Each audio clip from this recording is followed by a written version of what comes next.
ganache. I've got the milk chocolate, that's the cookie one, and I have some cream. Ganache is actually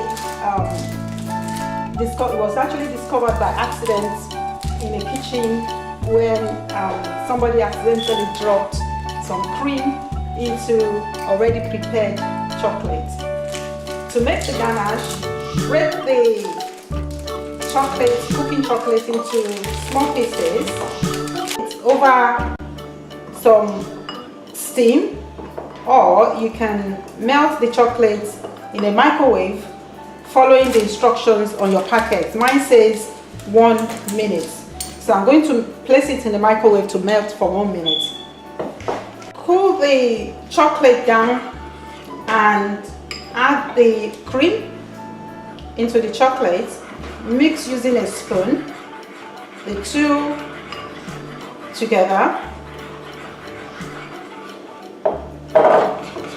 In the fridge to rest and set for about 10 minutes.